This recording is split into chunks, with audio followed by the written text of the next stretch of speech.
I'd like to thank you all for coming. I'm Rick Wilson. I'm the Director of Ciencia, and I'd like to thank you again for attending today's lecture. This year's series is on the topic of facts. It's a timely, exciting, and perhaps contentious topic. In the political realm, we've watched partisans bicker over what constitutes a fact or perhaps an alternative fact. In the scientific realm, we've seen conflict over which facts support conclusions about climate change. And Ciencia's colloquium series this year looks at facts from multiple perspectives. Today, we're fortunate to have David Leebron, Rice's 7th president, speaking to us on the topic of what's a fact anyway? Insights from a journalist, a scientist, a lawyer, and a sheep. I'll let him explain what he means by that latter, or perhaps all of them. Professor Leebron earned his degrees from Harvard and Harvard Law School. He clerked for the U.S. Courts of Appeals for the Ninth Circuit, and then taught at UCLA School of Law in 1980. In 1983, he joined NYU's School of Law, and in 1989 went to the Columbia School of Law, where he became dean in 1996 and served in that capacity until we were fortunate enough to nab him in 2004. Professor Leebron is a member of the Council of Foreign Relations, and the American Academy of Arts and Sciences. He's the chair of the Internet 2 Board of Trustees, vice chair of the Association of American Universities, and serves on numerous national and local committees. He's received an honorary degree from Nankai University and is an honorary professor of law at Tianjin University, both in China. Among his other awards is the title of, and I love this one, Commandeur de l'Ordre National de Mérite by the French government. Finally, I would be neglectful if I didn't say that Professor Leebron is a member of the Department of Political Science here at Rice. He took this position only after being assured that he would not be required to attend any faculty meetings. It's my pleasure to introduce President Leebron.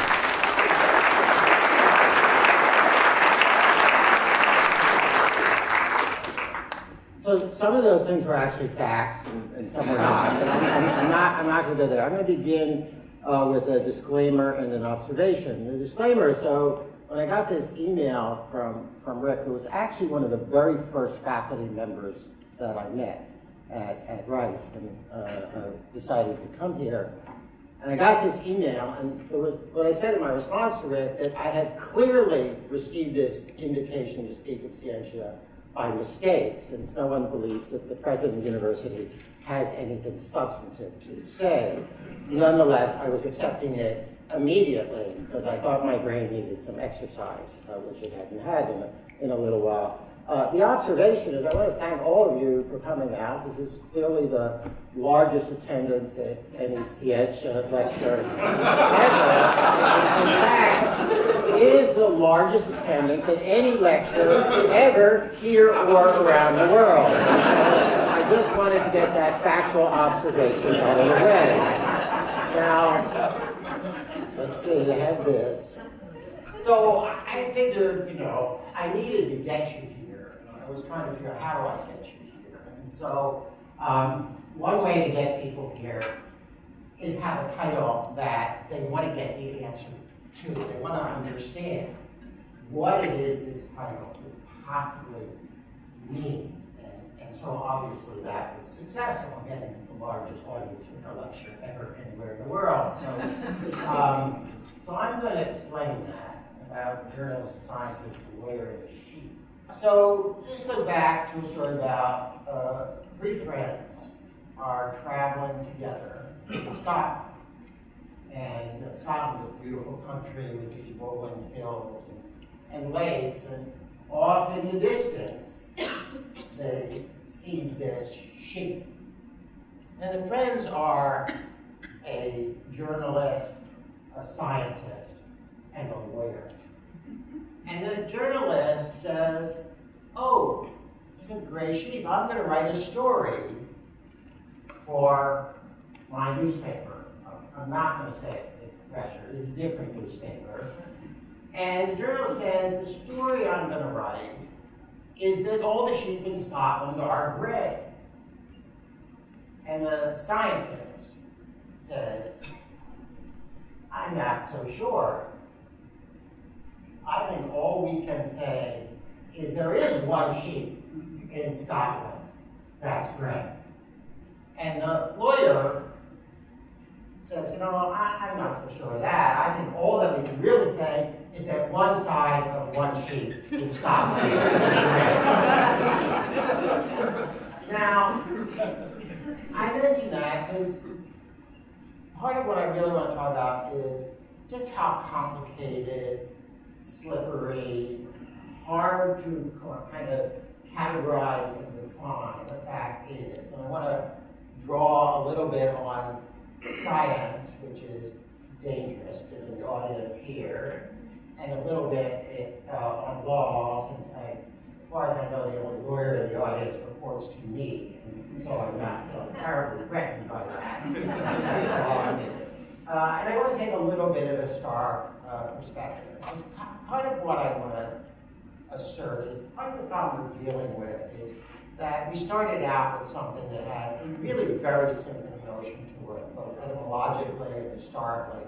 And now we're dealing with something that really is quite different than we started out talking about and is much more subject to contention. And this is sort of thinking about the journalist, the scientist, and the sheep. This is a gross oversimplification of kind of process we go through in thinking about what's the fact. That is, we observe something, we draw a conclusion about it, and then we articulate what that conclusion is. And at every stage of that, whether it's an observation and how people perceive things, or whether it's in the conclusion we draw, in that story I told, the journalist, the scientist, and the lawyer all drew very different conclusions that were based on their observation. And maybe that's where you could say, well, that conclusion is ridiculous, that the journalist had, or maybe even the lawyer's conclusion was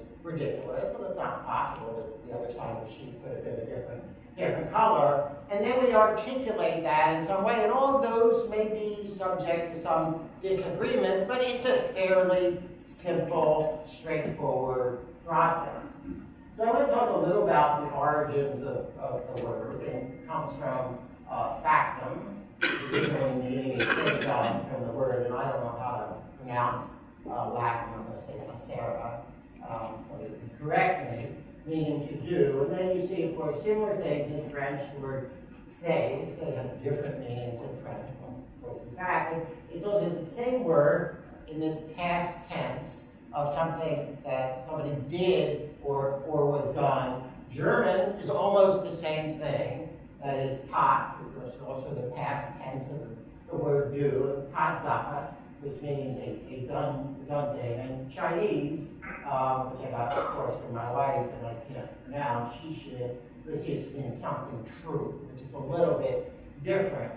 And in English, what you see historically is the word evolves from meaning just simply an act, right? That is just something that was done, very analogous, and even at that time, really often specifically referring to the idea of something bad that was done, an evil deed. Somewhere between 1550 and 1590 or so, the English word evolves from meaning an act, thing done, or evil deed, into something that has really occurred, that begins to get connected with this notion of truth, and not just here's some past thing that kind of happened. So that includes an additional assertion.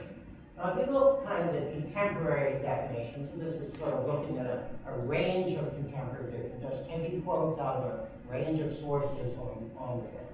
And I put contemporary in quotes because I'm actually not sure it's contemporary. I think it's contemporary maybe as of 100 years ago, but I'm not sure these definitions have fully kept up with the changing notion of how we think about the world around us and the knowledge that we get from that world. Okay, truth known by actual experience or observation, a thing that's indisputably the case, something that is actual existing, something known to have happened or to exist. And what characterizes a lot of these, let's see if I have this, is kind of the past tense, observation, and certainty. Right? Those are the core ideas of what is a fact historically. Something in the past that was observed, that is and generally believed to be true and regarded as indisputable. Now you can either say, well, that sets a very high bar, or you could say, which I might say, that works fine in a relatively simple world. It becomes more complex. So, how many of you seen the original Dragnet, right? So, the most famous line that Sergeant Friday ever said was, "The facts, man, just the facts." Except for, and this is too beautiful, right, that he never said it, right? And that's why I have the little thing at the bottom in case you can read it. It isn't terribly different, but it's different. But the idea that he never said the thing about the facts, so the fact that he said it is actually not a fact. You go with me? But the interesting question is, and I didn't go back and watch, I had two things I wanted to rewatch, all Dragnet episodes and the Japanese film Rashomon in order to prepare for this, but I didn't have time. But the interesting question to me is, well, when Sergeant Friday said just the facts, what is it that he meant to say that he did not want, right? What was it he was complaining? And this gets to the question of, what do we really think a fact is? And here are a bunch of kind of alternatives. It's an observation, is that a fact? Here's what I observed, that sounds pretty close to fact. Assertion, well, usually a fact is an assertion in some ways. Assertion is something that's true, but maybe not some kinds of assertion. We think a fact is very different from an opinion, but in fact, many facts are opinions. Even when I say that's a blue color, that's partially my kind of interpretation of what constitutes as blue. Conclusions, again, don't sound like facts, and I think when we talk about science and law, a lot of times it's the conclusions that we're actually asserting as facts. So this is all kind of messy, but Sergeant Friday, I think, was saying, I don't actually want it. I don't want your conclusions, right? I don't want your opinions. I don't want your mere assertions. I just want you to tell me what it is that you saw and is true, that is, goes to truth and reality. I don't want your predictions, right? Although it turns out that we treat today a lot of things that are predictions as facts, and I'll sort of tie this together in a moment. And I think one thing that Friday is kind of asserting in that question is actually something about relevance, which isn't, you might say, inherent in what a fact is, but goes to the contextuality of facts. That when we ask for the facts, we're almost implicitly saying, well, in this context, or to help answer this question, it's a constraining idea of what a fact might be. So the question that kind of I asked as I sort of learned more about this was, what drove us beyond the simple notion of here, just because it sounds better, I'm going to use some Latin better. People just think you're smarter if you form words occasionally. So we have, between the French and the German, eine Tatsache. What drove us beyond those simple ideas about what's true, what's not true? Why did this become contestable and complex for us? And I identified a few things which I think are sort of important over time. I think one is you start with the notion that things are known within a community, and the observations are shared, the evidence is shared, and so agreement is easy, and so everybody kind of brings to it the common experience of what's true and not true in that community. And that's really quite different now, and now we're in the extreme end of that with the internet communication and social communications, and so the things that we're talking about, this notion of a fact which is supposed to bring commonality, is not part of a shared community experience at all. It's something that we're transmitting from one community to another, often without context. Similarly, we've gone from direct observation to what I call proof, or might say conclusions of other things, and I'll get to that in some sense in where we've come in science, which I think is a very different place, say, than we were in the middle of the 19th century, and not just actually in the hard science, but social science and other things, that it's not just what we observe, it's what we think we can conclude from what we observe. And that brings also more controversy. I already mentioned this moving from the original notion of past observation into what we could call predictive facts, right? The fact is that it's going to rain tomorrow, right? We think our predictions are reliable. We treat those things as facts. Of course, in astronomy, it becomes pretty easy. We can tell you it's a fact what time, and not down to the minute, but probably down to the 10th of a second or whatever, what time the sun is going to rise and what time it's going to set. Those are facts. They may be in the future, but they are still facts. And the fact that they are in the future creates more potential, I think, for controversy. A notion of certainty, that is, this is what happened, it's indisputable, to a world much more defined by probabilities. And our probabilities facts, or high probabilities of facts, because once you're dealing in that world of probabilities, you're opening up to much more conversation about what constitutes truth. And last, the decline of authority and religion. I think religion particularly sort of pointed the Galileo story, the Galileo myth about whether you're just creating constructs or whether which the church was fine with, right? It's fine to construct something that helps you predict something. It's just not fine to assert that it's true if it ends up being contrary. Those are very different things, and you have this decline of all kinds of authority and religion, which means you don't have any commonality. And I put up there this quote from Isaac Asimov, who was asked, "Don't you believe in anything?" He said, "Yes, I believe evidence, there's observation, measurement, reasoning, confirmed by independent observers." That, in a way, makes for a more complex world than being able to say, well, I know this is true because either my religious authority or my governmental authority, some authority tells me something is true. Now, if all else fails, talk about the thesis. The title of mine was Herman Colby and the Structural Theory of Organic Chemistry. I chose that because the alternative title didn't sound like the kind of title that was going to be received well in the Department of History of Science. And it's why did structural organic chemistry make Herman Colby so mad? But that was really the basis of the thesis. That is, as structural chemistry emerged, and I assume all of you have a deep understanding of this topic, and know about structure, benzene, and other things I'm going to talk about, is why, as this theory, which turned out to be incredibly successful, I think I saw about Pearl earlier, I think he's going to back me up with that assertion, that the structural theory of organic chemistry that emerged in the latter part of the 19th century turned out to be a remarkably successful theory of chemistry. It built certainly a lot of things, including all we now think about buckyballs and things derived from those discoveries. But why did Herman Colby get so mad about this? And so I'm going to kind of try to compress this history into two pretty brief observations. This is the benzene structure. It is wrong, as everything is wrong.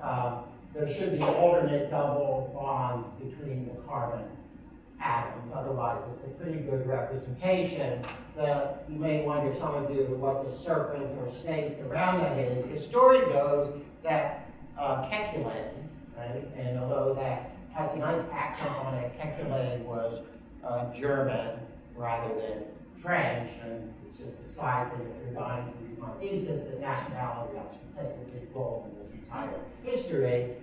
But Kekule reportedly couldn't figure out the structure of benzene, and had a dream one night, fell asleep in front of the fireplace, and dreamed of this serpent or snake seizing its own tail, and then woke up and said, basically, I now understand the structure of benzene, and wrote this paper in 1865, putting forth that explained certain things about benzene and the number of different benzene compounds and how it interacted with things. And the core of this was this carbon ring of 6 carbon atoms alternating single and double bonds. And you guys will And that proved very successfully that both this and the next slide really depended on the discovery of isomers beginning, I think, in 1827. That is, chemicals that have the same exact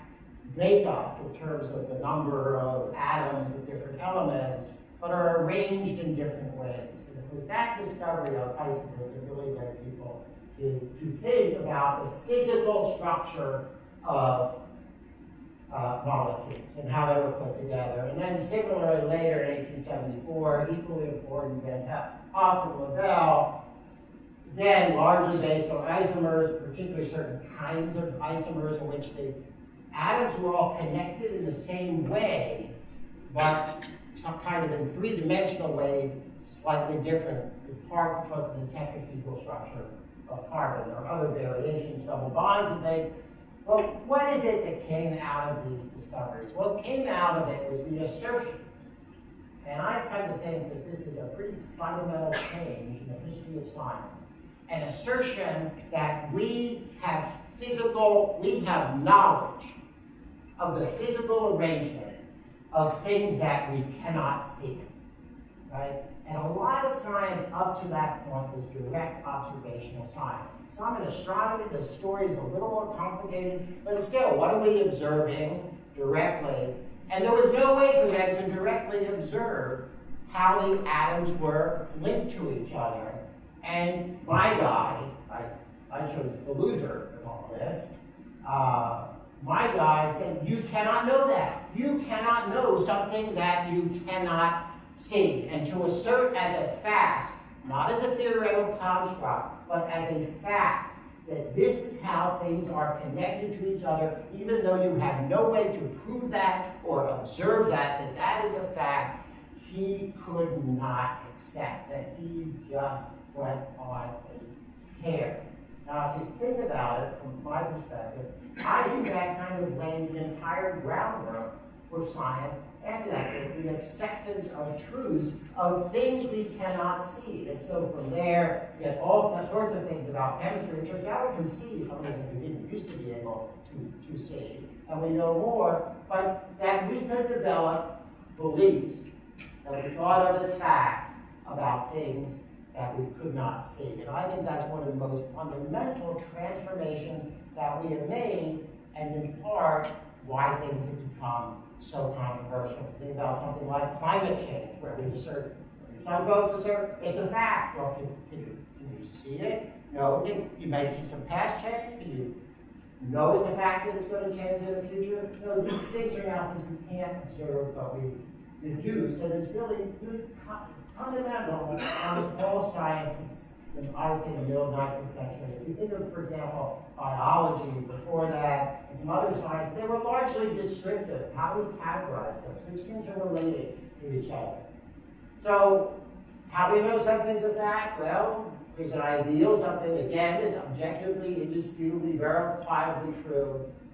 But then there's the question, well, what are we willing to settle for what a fact is? If it's not always that, is there something that meets a kind of lesser standard? And might be something that we accept, something that the evidence supports and is generally accepted. That raises a bunch of questions. Accepted by whom? And raises fact not as this simple observational sense, but what are our criteria? What are the, you might say, social criteria for what a fact is? And we're trying to navigate between maybe my guy, Colby's view, which is, if you can't actually observe it, it's not a fact, and a world in which everything is constructed and there's no objective reality. Is there a middle ground there? And how do we determine that? I don't want to go into this, but I actually think these might be two other interesting examples that emerge again during this period in the latter part of the 19th century, where we're talking about things that drawing conclusions about things we cannot observe.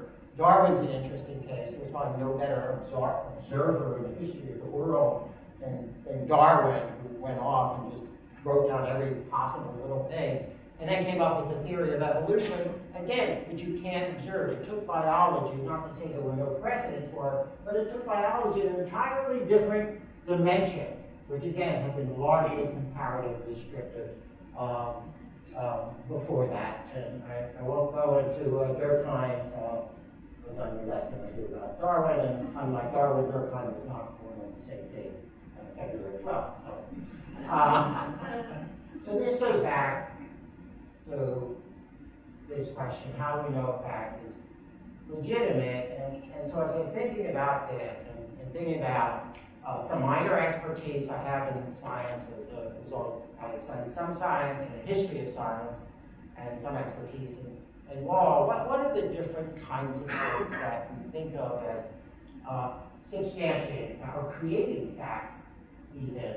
And there are a range of them. By autonomy, I mean that there's some things where I do have my own facts, right? You know, it's a fact if I tell you what I'm thinking about now is an orange.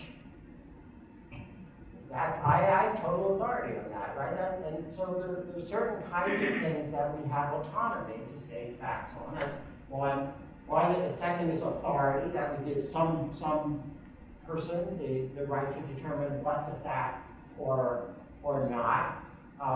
Process, which isn't quite the same as authority. Authority sometimes can be expert, but doesn't necessarily have to be expert. Of course, law is an arena where what we have is a bunch of process to determine facts. You can have verification. Other people can go and check out, say I saw this, and then other people can check, and that actually blends into something else. We can have standards, and science is largely built around, I think, some ideas about standards. Two of the most important are reproducibility and predictive consequences. And then there's consensus. We just have widespread agreement about that something's a fact. I'll come back to that in law. I thought this quote from Michael Crichton was interesting, and I'm not sure true. Right? It's not that the consensus is irrelevant. Although if you think back about the climate change debate, how much of that is fueled by references to consensus among scientists? And so Crichton might say, well, that's irrelevant because we're always changing what our views are, but nonetheless, consensus is another way to sort of talk about fact. I think the point is, in this world of complexity around facts, we have to have a whole range of mechanisms, and each kind of discipline may need its own mechanisms for deciding what facts are.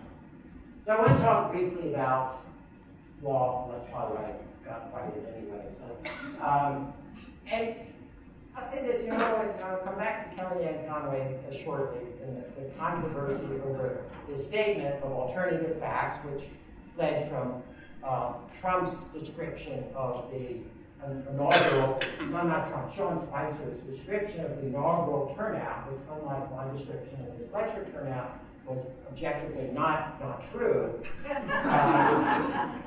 But I was puzzled by the reaction to the word alternative facts in a way, right? I'm not puzzled by the fact that it's not true, but, and I don't know, there's two lawyers around here anymore, but I think of law as a domain in which we live in a world of alternative facts and alternative stories, and that's why we have triers of fact and people to make those decisions. So the notion that there would be alternative facts seemed the least bit surprising, and in some ways even contentious. Science has alternative facts. Sociology has alternative facts. So how do we think about this in law? And so we structure processes to decide facts, right? We have rules of evidence. And I thought originally I would just do a 45-minute talk on the rules of evidence, and that would be fascinating. I decided that I want to refer to some of those, but we have rules about how you establish facts, right?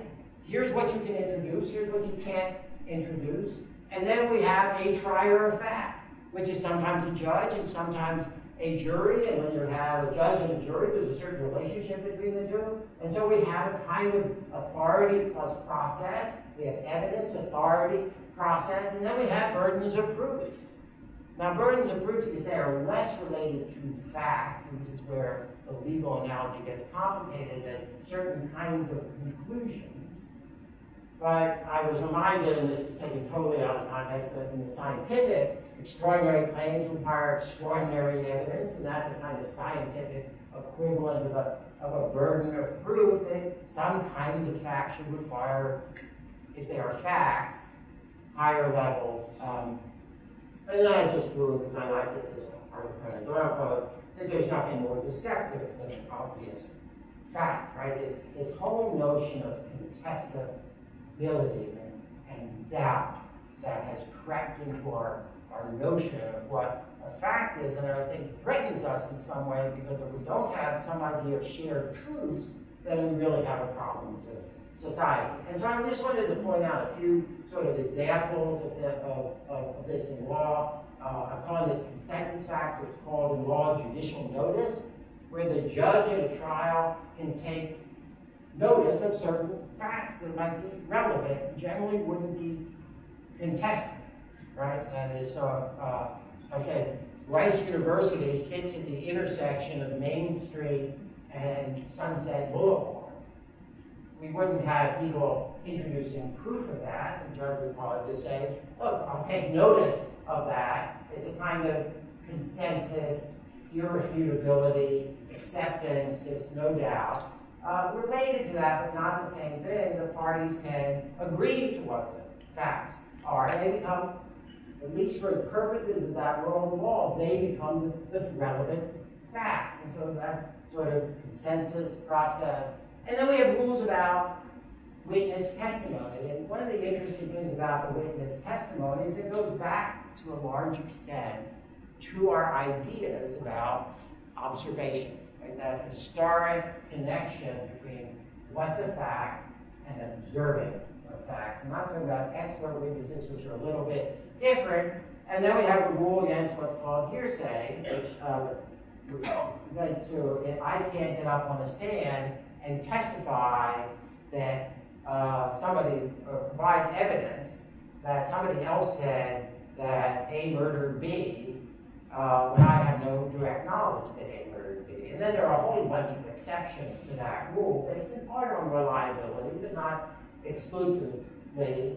And so, again, we've got a set of rules about what kind of evidence are good and what kind are bad. And again, in the same way, open-ended science has implicitly a set of rules. And then we can attack reliability of that. We can attack the credibility of a witness based on reputation or truth, opinions about character, and really begin to undermine the notion that what's given as evidence is reliable. So one of the, sort of headed toward the end, one thing I want to talk about just as it's fun is, in law, we deal a lot with legal cases where we can't know the ultimate facts about something. The relevant question is, did somebody actually do something? And we don't know. We have circumstantial evidence. So I like this cartoon, right? Which Lucy is assaulted by all this snowball. It's purely circumstantial evidence. And so I used to teach a subject called torts, which deals with personal injuries. My interest in all this stuff. And this is where I get the Latin of res ipsa loquitur. It came out of a very famous case, English case, where somebody was walking by a warehouse and a barrel falls down, the person walking by the warehouse, and they're injured. Res ipsa loquitur is the Latin for the thing speaks for itself. Well, the relevant issue in a case like that is, was the defendant negligent? Not did a barrel simply come out of his warehouse, but did he do something that represented a failure to take adequate care to prevent? Like one example sometimes given, was the barrel stored on its side rather than standing up? Right? Because if it's stored on its side, it could roll out. That would be negligent, but we don't know that. And only maybe the defendant knows it. So we developed this doctrine that says, well, from the fact that it happened, we know that somebody was probably negligent. So we have a fact we're trying to get to, and we're getting it indirectly. And again, going back to the point, and trying to draw a little connection with science, trying to prove something we cannot observe. And once we're in that realm, things just become more contestable. So here are lots of my favorite examples, and some particularly suitable since I think they have refreshments afterwards.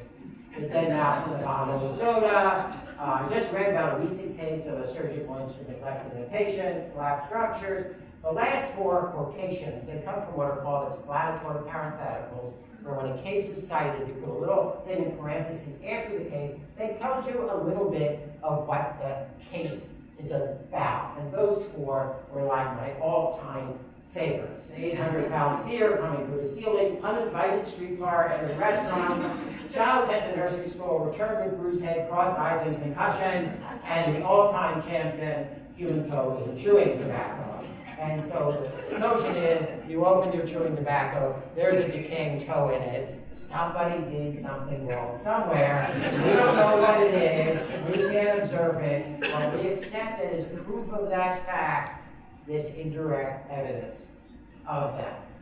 So, sort of getting back, I'm trying to, I don't know how many of you followed the recent, well, starting last August, of the murder of the Swedish journalist who owned the sub of this Danish guy, and the evidence emerges over time, but it's a series of things we know without ever knowing, did this guy really murder the journalist?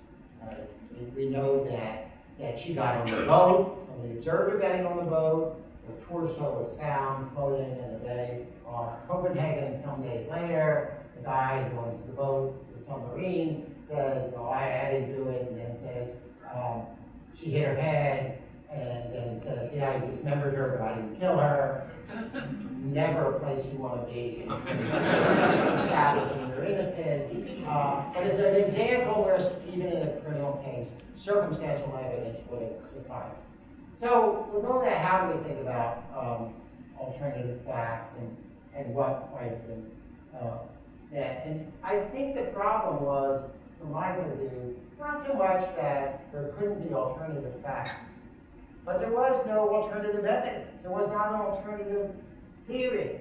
We should be open to the suggestion. I think law and science really depend on the idea of there being alternative facts. But if you're going to have some alternative, you need support for that alternative. You need evidence, some proof.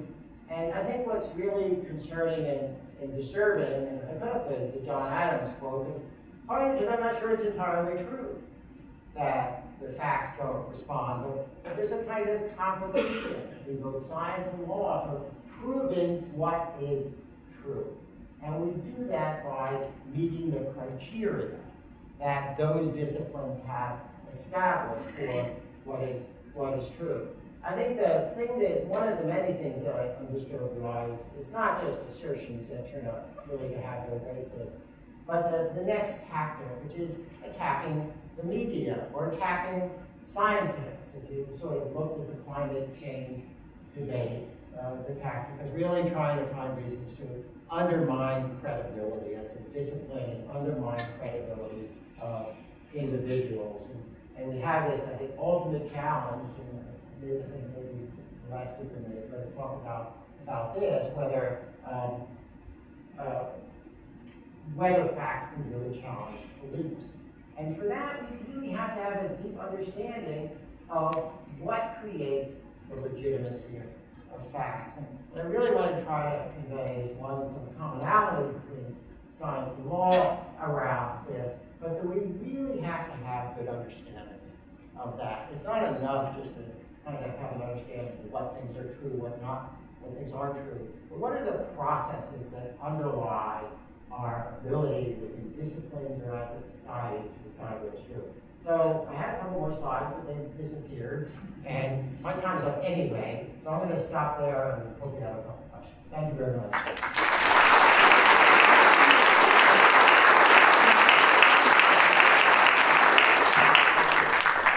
If you'd like to ask a question, please raise your hand. I'll bring the microphone to you. David, what one or two cases that are landmark cases that you think the Supreme Court has gotten wrong based on the fact? So, so one of the things, you see the same development in the Supreme Court, and arguably, I'd say, my education on law and evidence is sometime behind and haven't been in place with the law school in 13 and a half years, so I'll try to recollect. But, what happened really, and Richard probably can correct me on this, but in the early part of the 20th century, then started getting more social litigation in effect. And the court really faced the question of whether social facts were relevant to its decision making. And there emerged what's called the Brandeis brief, which is the idea of a brief that laid before the court range of not just who did what, but social facts. And again, if you think about how do we think about most social facts? Well, there's statistics and probabilities. One of the things I think this was an earlier slide, was this move from mere observation to cause and effect, which creates a whole different set of challenges. And I think if you look at sociology, right, that becomes, you have the beginning where you're trying to decide what's a social fact, to discern the social fact, and then you have another set of problems around deciding what causes what, and that's really difficult and problematic. And so I don't know if this is a good example of that or not, because it really depends on, there's a bunch of doctrines that allow you to decide that you're not going to address certain questions or you don't have the authority. And the court often decides, rather than saying the facts are this way or that, really says we don't have the kinds of facts that we need, in effect, to address these questions. We're not competent to make the determination. So it's less a question of getting the facts right or wrong than deciding that they can make judgments about the facts. And in that area, we have one before the court now, which is around gerrymandering. And I think if you look at its decisions around questions of democracy, since the famous decision in Baker versus Carr, which is one person, one vote, the court has not provided what I would call robust, strong protection of some basic democratic principles. And I think a lot of that is around this sense of competence, right? Who is competent to determine the facts? And that leads us in a world, if you take gerrymandering, for example, in which we have in my view, a fairly large-scale corruption of the notion of democracy by the ability to custom design and, in effect, dilute the way the folks vote. And we've got a case up before the court now. I think you could come in and find a way to decide whether gerrymandering was sufficiently anti-democratic, that we could make that a factual determination. I think the test that's been offered in that case by those attacking it is not a very good test. And the way I know it's not a very good test, in my view, is if you took a state and just laid a grid on it and said, just here's our grid, squares, it could easily fail the test that they put before the court. So I'm not optimistic about winning that case, folks attacking it. But for me, in that political area, that's what they got the facts wrong. But it's a question of where competence to decide facts and make them relevant lies. And the court tends to say if it's a lot of factual deciding of that social nature, it belongs in the legislature. David, if I could This is just my lawyer. if I could just say another thing in terms of Supreme Court litigation or other compelling litigation is sometimes the majority versus minority, which facts they're citing to support their opinion. And in terms of the majority may take these facts, and the dissent will say, wait a minute, there's these facts here in the battle. But I'm thinking like the religious freedom case involving that town in New York, where the issue was where opening the town meetings with a prayer, and whether that was violated the religious laws. The battle between the majority of which facts they're citing, and then the dissent by Justice Kagan pointing out certain facts that were undercut. This is the town of Greece case. Greece is in New York for these purposes. There was I think I found sort of a cartoon or something that I meant to include. Because the question is, what do you do with facts? And often what you don't have facts that often just stand alone, right? They're connected to predictions and theories, and in law and legal trials, what they're often connected to is stories. And it's not necessarily who has the best facts who wins, it's who's got the best story that wins. That is a way of putting together some set of facts into a believable narrative. So recently, Facebook has been put in the unenviable position of trying to decide which stories are truer or falser or trustworthy. And so they tried to hire an independent set of fact checkers to do this, but then there was a lot of criticism that came up about the fact that those fact checkers found that Republican politicians shade or lie 3 times as often as Democratic politicians. So I was wondering on your thoughts on what do you do if, let's suppose we came up with some really great fact-checking process, but what if it comes out biasing one party against the other or one group against another? How do you deal with that?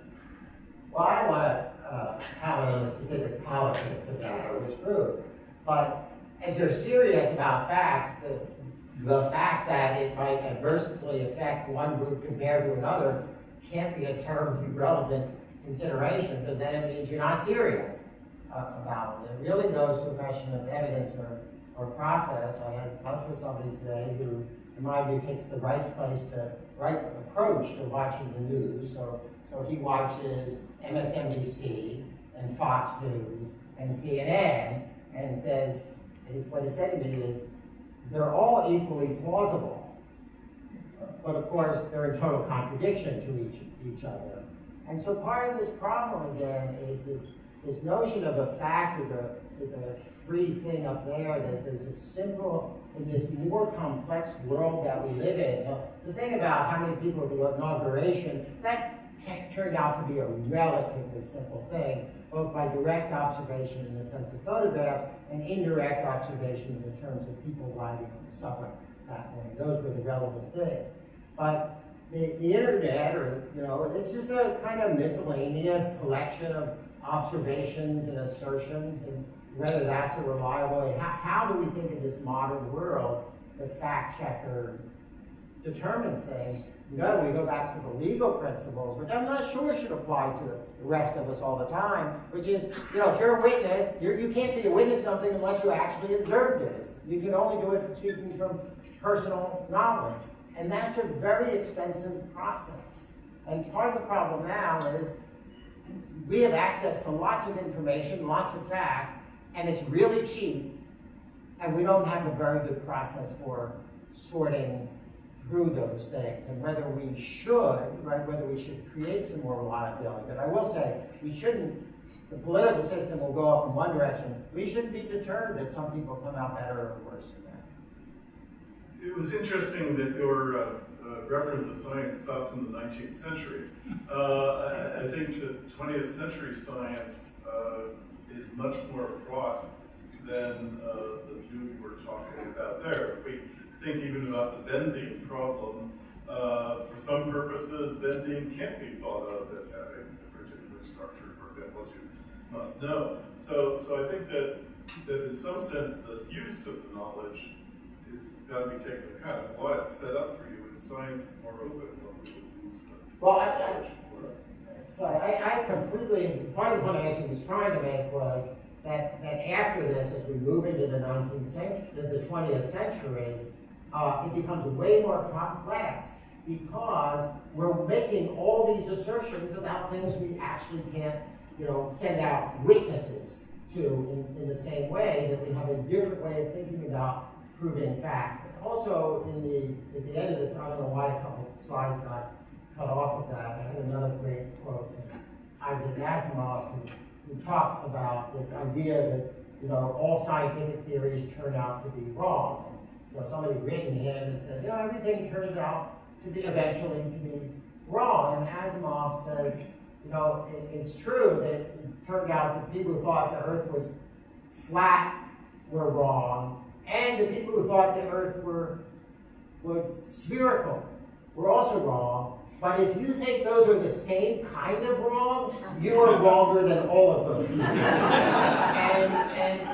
and Asimov's point, which I think is very relevant here, is it's a relative rightness and a relative wrongness. And again, that's part of the complexity of the world. Once we get into that kind of relativeness as opposed to absoluteness, things become just more controversial and more contestable. But if we don't accept that, right, if we can't look at that here's the estimate based on the photographs and that's how big the crowd was, versus Sean Spicer getting up there, or the president saying this is the largest crowd ever to gather an inauguration, or he's saying this is the largest audience for a lecture in the history of man. If we can't start distinguishing which things are wronger and righter, if it's an attack on every fact that the fact has weakness, or it's an attack on every scientific theory that it's not perfect, and we treat those as all equal, this is Asimov's point, we have given up the capacity for truth and progress, and we ought not do that. And, I think it's easy at the university to say, we ought not give up the capacity for truth and progress. So, hey, did anyone know that?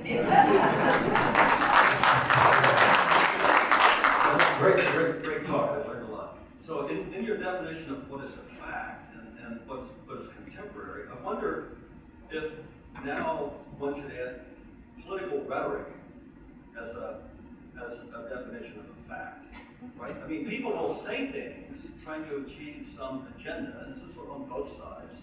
And it's almost as if by stating it as a fact, it becomes political rhetoric, and then it almost moves to this courtroom-like thing where evidence is allowed or disallowed within a narrow window. I mean, to me, that really cheapens the concept of a fact, but that seems to be the current use of the word in some circles. Could you comment on that? Well, I think it goes to this question, again, in this very complex world.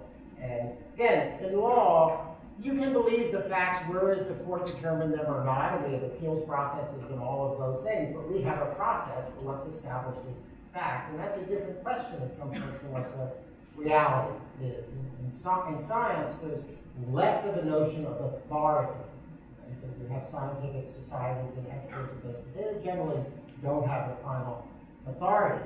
And I think part of what we're seeing is this notion of trying to move the fact more into this subjective sense and failing to draw the distinction between mere assertions and things that have some proof, process, something behind them.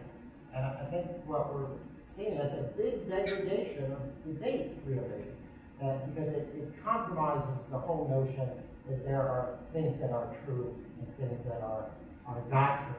On the one hand, I want to say, look, this is a lot more complicated. I hope I've conveyed this. This is a lot more complicated than you may have thought. What's a fact? What's not a fact? And that the world of the 20th century or 21st century is way more complicated than it was in the 19th century, which was way more complicated than it was in the 12th century.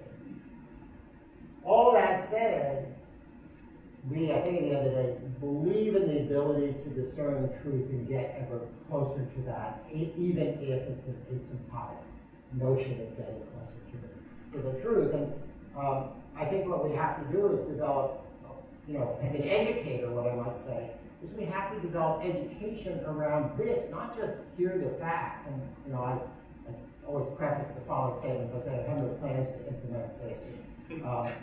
But I think in some ways, for non-scientists, we would be much better off teaching them about the history and methodology of science than teaching them random collections of scientific facts.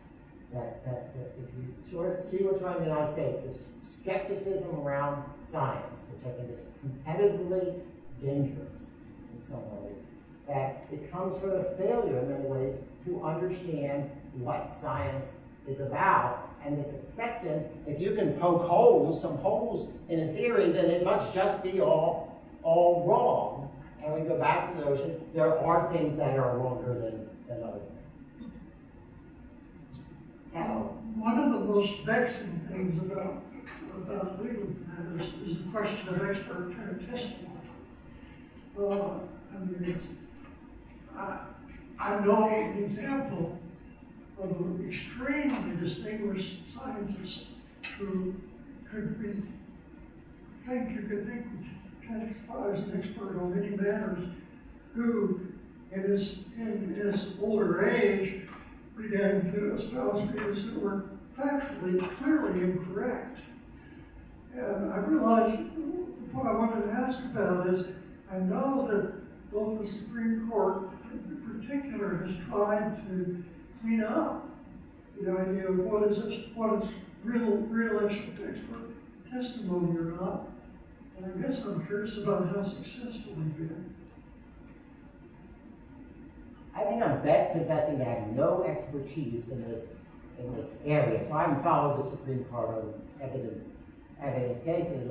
I would say that you have all the same issues, but it's around a kind of different kind of set of facts. And there are limitations about what an expert can testify about. An expert can't testify about anything, and often can't testify about ultimate issues and conclusions. They can testify maybe about standards and practices, some have opinions about compensation, for example, damages that might exist, but I would be loath to go too far there without being disqualified from the I